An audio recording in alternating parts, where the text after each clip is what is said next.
Evening, everybody. Steve Wellings here, Boxing Asylum listeners, joined by Dominic Henry on the call. Also, Big Russ is on the phone. How you doing, Russ? I'm all right, Stephen. How are you, mate? All right? I'm keeping okay. What are you up to at the moment, Russ? I'm just over at Jersey for a week. At Dennis's week. Femi, come over here for a week and talk some boxing, do some training and a bit of male bonding. So we've got Big Russ, we've got Dennis Hobson, promoter as well, Femi Fehintola, former... Was he a super featherweight, Femi, back in the day? So, yeah. Right, tell me what's going on then, Russ, before we bring the guys in. What's new in the world of boxing? Well, Femi's he's making a comeback. He's 28-4, and he's had a few personal problems, but he's been back training now last couple of weeks, and he's coming back at what weight? He's coming back at Femi? Lightweight. He's coming back as a lightweight. On November. Or what? Or light welter. He's a lightweight like you are on a Friday night. Yeah. He's a lightweight like I am on a Friday night when we go out. He's going to be fighting on November 11th, so in Jersey, our showcase show for the year. So we'll fight on that. I remember Femi boxing back in the day. I think he fought Carl Johansson for the British title. He did, yeah, from Leeds, Carl Johansson, yeah. Don't forget Carl Johansson at the time with Red Hot. He smashed up Ricky Burns, and that other guy he fought as well, he smashed him up. Gomez, he was walking through everybody at the time, money, and Femi fought him in a barnstorm. Yeah. Carl Johansson was a good fighter. I remember him fighting Kirakossian for the European title as well. Yeah, he did, yeah. He was matched. He could have been matched a lot better because he beat Ricky Burns up, and he never really moved on from that. And Ricky regrouped, didn't he? Yeah. So who's going to be training Femi? Who's going to be training you, Femi? I'll put Femi on to you, mate. We'll share it all out. Yeah, stick him on. Dennis is my trainer. Who's that, Femi? Dennis. Yeah, I'll put Femi on to you. Yeah. Are you alright? Yeah, not too bad. How you keeping? Yeah, good. Loving it over here training with Dennis. Are you buzzing to be back in the ring again, Femi, yeah? Yeah, I am, yeah. Give me a buzz back. I'll have to move away from home and get away from distractions, as you can imagine, being from Bradford. Right. But yeah, I've got my buzz back again. I always wanted to like work with Dennis hand on hand, because he always just managed me, but I wanted to train him. I could never do it because we'd bigger far distances, so this time when we're knocking on, I said it's my last chance, so I have to get up and move with him to do it right, you know, so that's what we're doing. Are you going to be aiming towards what, English, British in the short term? What's the plan? Yeah, I'll leave Dennis to do what he does, because he always talks about it, so I just train and train with him, listen to what I've got to, get told what I've got to do and let him do what he's got to do, and no doubt he always pulls it out, so that's what we've done. Well, talking about the Carl Johansson fight there, Femi, I seem to remember you went in, wasn't it Stevie Bell? You beat Bell, didn't you? Yeah, that was after the fight that I got, after this, I think 2 or 3 fights after the Carl Johansson fight for English on the Frank Warren show. But my career should have gone onwards and upwards from then, but it didn't, probably because of myself, really. And who was the Who was the toughest guy that you went in with as a pro altogether? So Carl Johansson, probably, yeah, I'd have to say, definitely.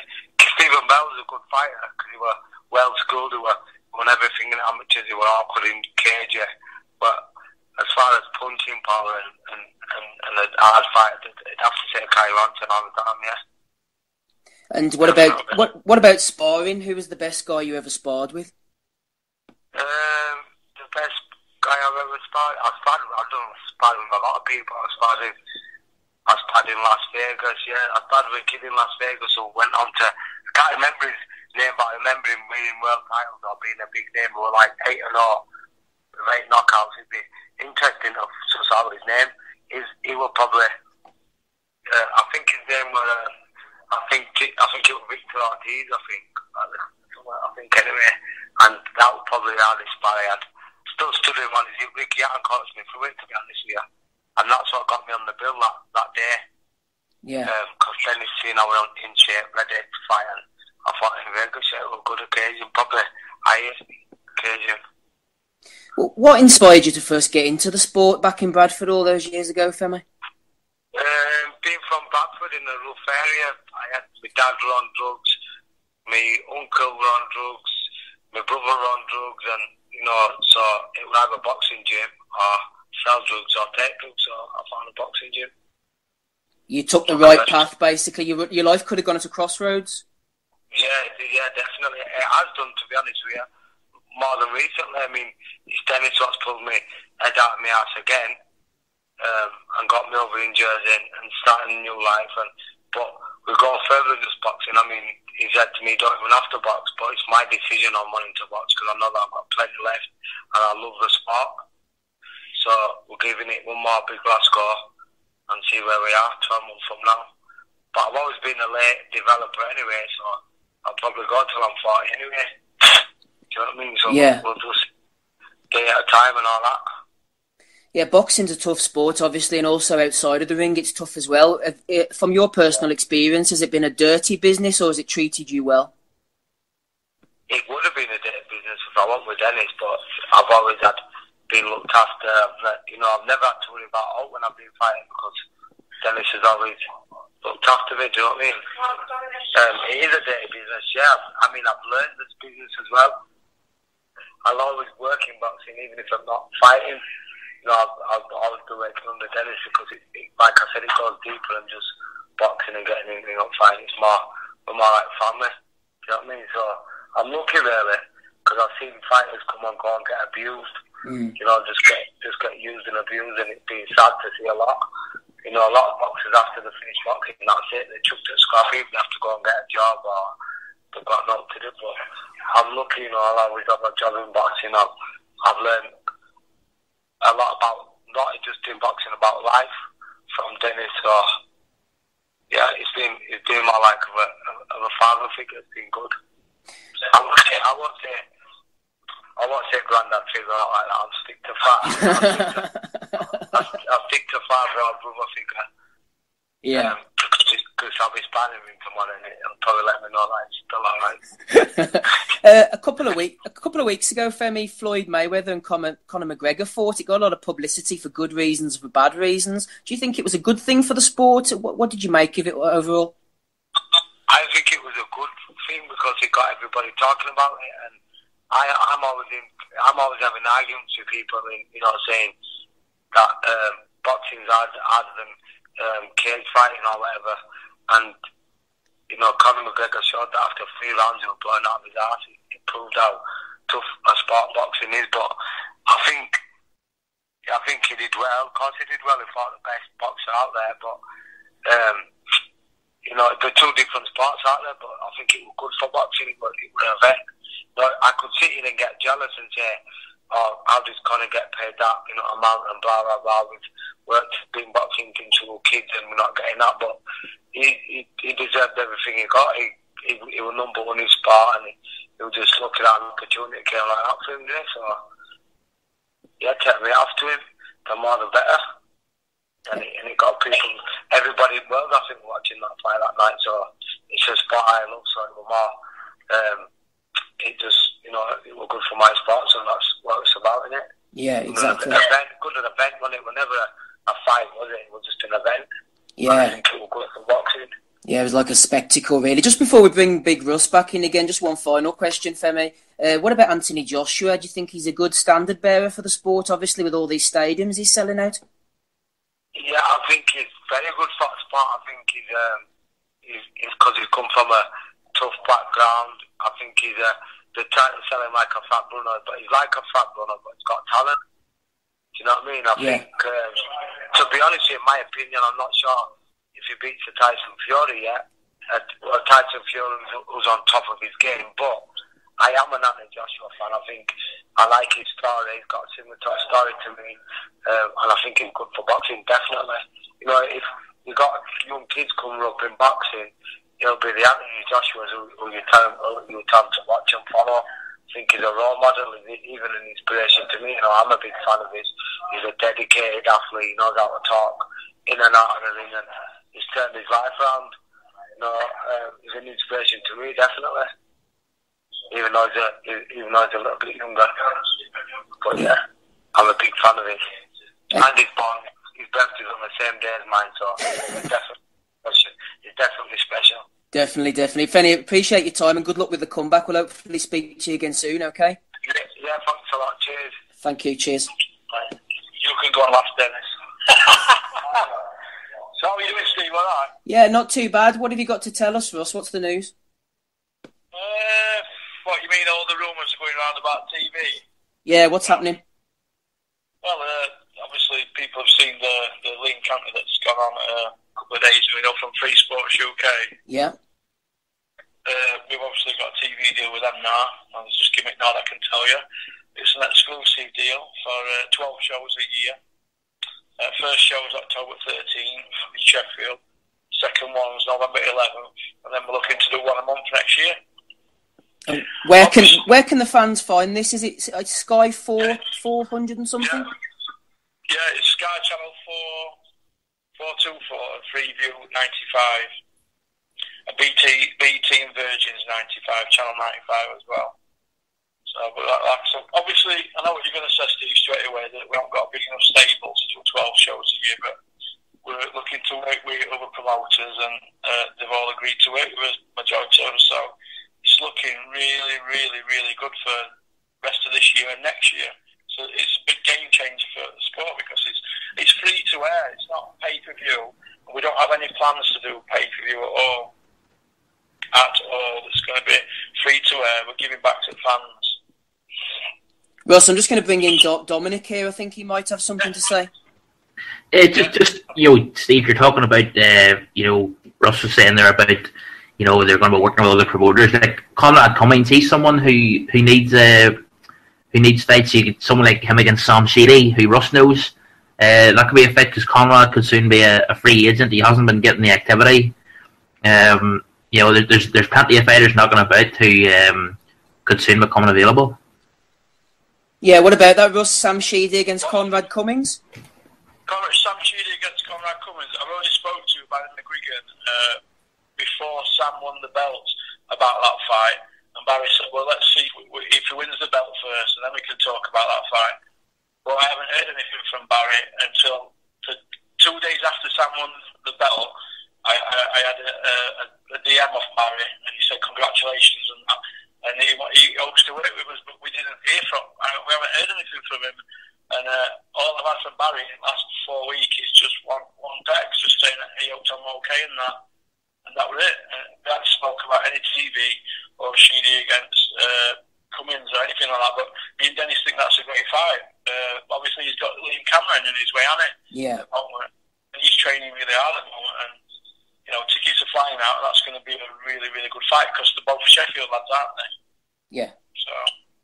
Are we going to get to see you on the telly, Russ? I don't know about that. I think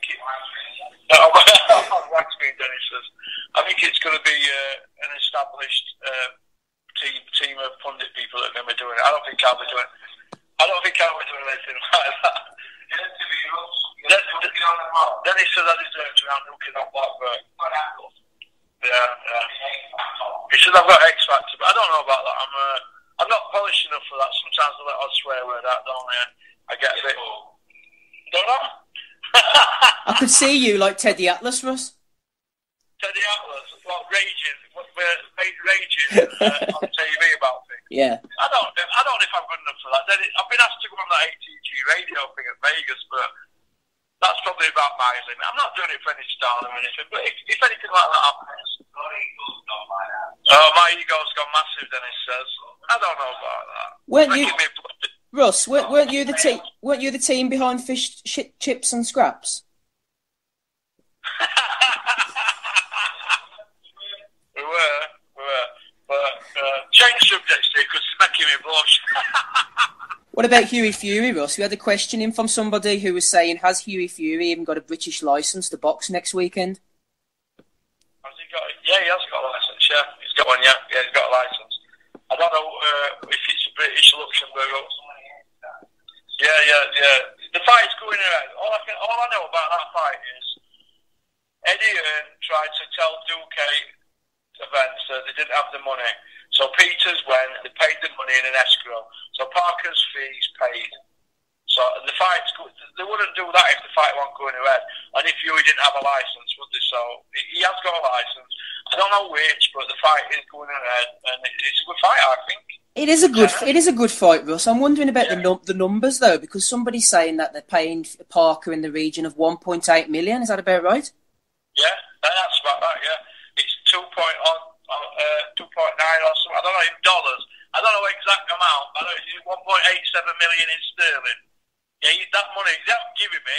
It's in an escrow. As soon as the ring starts, the fight starts, it gets released in it by lawyers and stuff. I think it's something like that. Yeah, it's like it goes into third party. Yeah, it goes into. Yeah, that's right. But yeah, it's going ahead, and Huey's 23, isn't it, this week? Parker's 25-year-old. We're both undefeated. It's a good fight. It is a good fight. I hope they do okay, Russ. I am concerned about the ticket sales and the YouTube, though. To be honest with you. Yeah, I am. Yeah, but you've got to be in it to win it, haven't you? Yeah. Got to be in it to win it. Do you want me to put Dennis on? Yeah, stick him on. Yeah, Dennis. You want? How you doing, Steve? Not too bad. Good to speak to you again, Dennis. I'm doing well, son. Excellent stuff. So the TV deal's going ahead. Any more you can tell us about what type of fights you're going to be putting on? Well, it's not going to start the Commonwealth title fight, and it's a brand new channel. So we're gonna grow it organically. And what we're going to do, which is different to the monopolies, what you've got in boxing, is that we're going to co-promote. There's one or two promoters out there who we're partnering up with. Which will roll out in the coming weeks. Who our partners are going to be in pushing this channel and growing this channel. We're going to work with other promoters and give other promoters a piece of the pie, and to grow it and give everybody an opportunity to get a bit of exposure. It's free to air, so we've got potentially the biggest audience in boxing. So, and it's going to be done in a proper manner, It doesn't. It goes to 23 million. 23 million homes, Steve. It's going to be accessible. Yeah. So it's a great opportunity, and it's not all about making a fast buck. Because I've never been into making a fast buck, even when I had a wheelbarrow trying to be a scrap metal merchant. Yeah. Remember I told you the story about living in a caravan and stuff like that? No, go ahead. It's about long term, and we're going to try and grow this channel, grow the audience. And I'm sure you can help us with that, Steve, and direct the traffic to the channel, because obviously it's a brand new channel. But what people are going to get is competitive and hopefully, like on every show, championship boxing. And the fights will get better and better as we go along. I mean, this fight, what we're going to do in Jersey, the day's changed, by the way, from what Russell told you. It was November 11th. It's going to be the 24th of November. But that bill is growing. And there's 2 Channel Islands kids going to be on that bill, fighting for titles, which is a bit unique. It's never been done before over here. So we're going to try and do titles and backup titles, as a chief support on every bill, down the spine of the country from Scotland, Midlands, North East, the Midlands, and London, and the South. So, everybody's going to get an opportunity to work with us. And we're going to put regular shows on that, so a minimum of one a month. And Dennis, you've been in the game for an awful long time. Obviously, you've promoted Ricky Hatton and Clinton Woods out in America with Roy Jones. What are some of the more memorable nights you've been involved in over the years? Well, like from making it happen as regards, under the radar, not having Olympians. What I did with Clinton, brought such as Carl Thompson back when to stop David A. What I did with Jamie McDonald after 2 domestic losses, Stuart Hall, and even the first world title I promoted was Silky Jones, actually.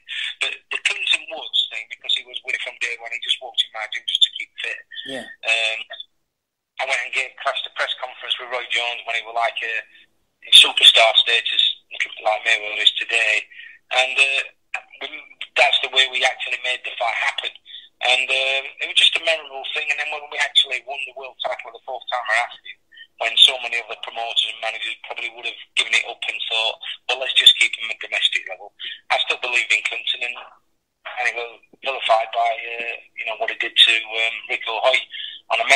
night. I just lost my close friend Neil Port, who were with me from day one with Clinton, and it was a special moment that, and it was like I looked up to the stars. I'm not a religious character, but like I looked up to the sky and I thought somebody's been looking down on us there, and it was a special night. Everything went to plan, and he won the world title, and it was a special moment. It was on the BBC as well, that wasn't it? I think.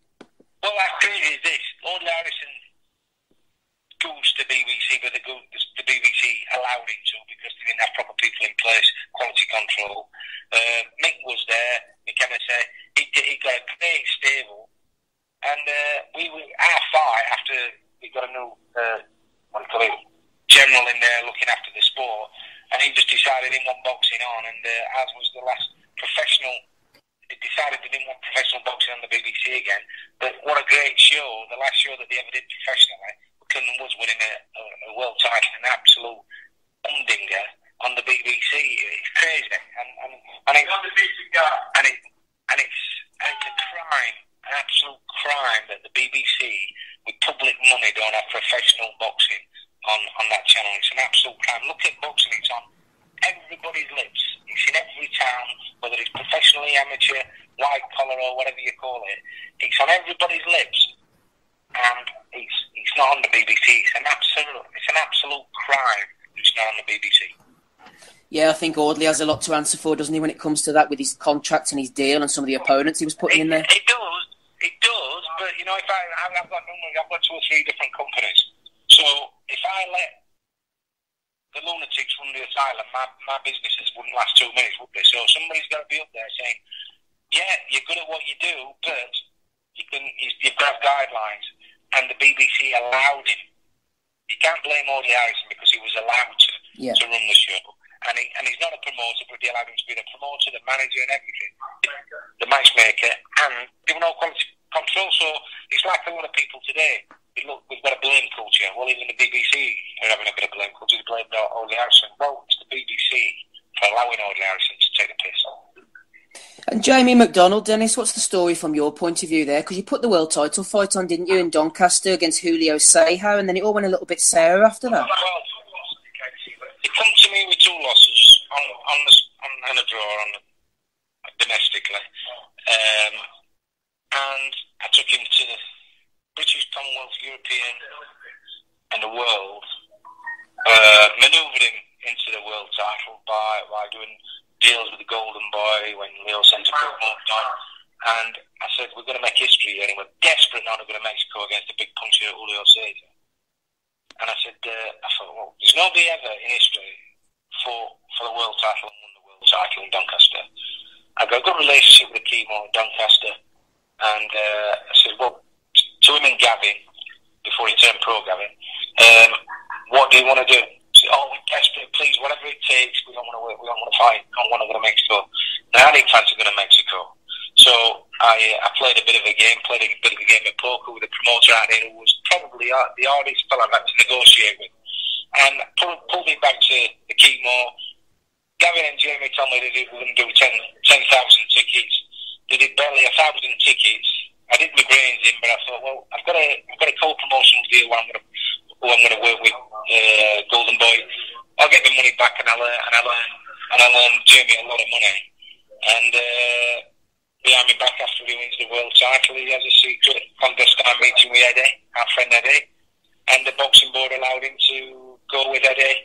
And I was left holding the baby, and I got peanuts back for my outlay, but when I check out all these things, you know, like even Stuart Hall, who was so humble, I've got him off the scrap heap, and amazing how I got him to be a world champion. I mean, but is that I got him there. I got the young fashionable kids, not your Anthony Joshua's who were Olympic gold medals, not your fire Olympians.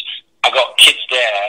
It's like Wimbledon winning the FA Cup, what I've done, and it's not a fluke. I've done it a few times, and that's the biggest buzz for me. You can have all your drugs. That's the drug for me.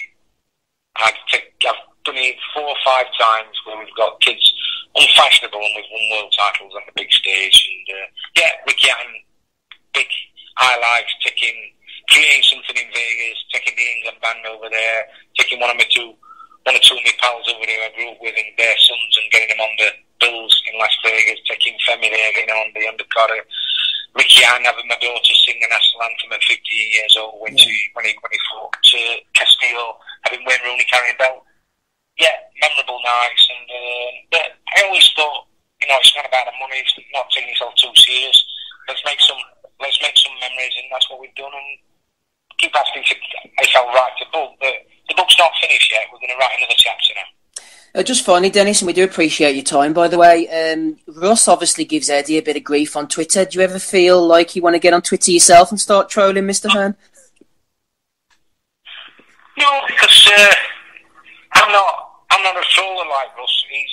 He loves it. He loves causing any controversy. And to be honest, Russell is very good, as you know yourself, and he's getting better. And I can listen to Russ. He's a clever kid, and he does a bit near to the bone with some of this stuff. But that's what people want to hear: real people, and Russ is a real person. And no, I wouldn't want him on my case. Put it that way, because he's a fact finder, and it's not just bullshitting for the sake of slagging somebody.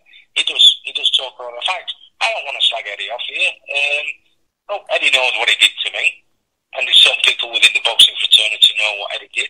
Jamie's not the brightest kid in the world, and you get kids up there, and they get their head turned. All of a sudden, these people who never put a hand in the pocket and paid a penny out, all of a sudden they're experts. I'm not really bitter about it. Yeah, you get pissed off with them, but I've got them there. That's where I take from that. Say, well, everybody can take the credit or whatever. I've got the kids. Without Jimmy McDonald, there won't be a Gavin McDonald. Without, and I've helped other people's stables without mentioning names through creating these champions. And then if people want to take the credit, well, I've been there and done it, and that's why my phone rings every so often, because I've still got a contact. I've got Bell Life, I pick the phone up to Bob and HBO, Showtime. I've always had good relationships, and if I get a kid who's got potential, and now we've got a platform with a TV, we can take kids all the way if they stay loyal to us. The big thing in boxing now, and Peter Fury will tell you, it's the best word in the dictionary, is loyalty. Peter Fury is comes from the same cloth as me. He's into loyalty, and that's where you can bring some stuff. You stay there. Look at Femi. Stay with me from day one. How many times could he have gone to other places? Plenty stayed loyal.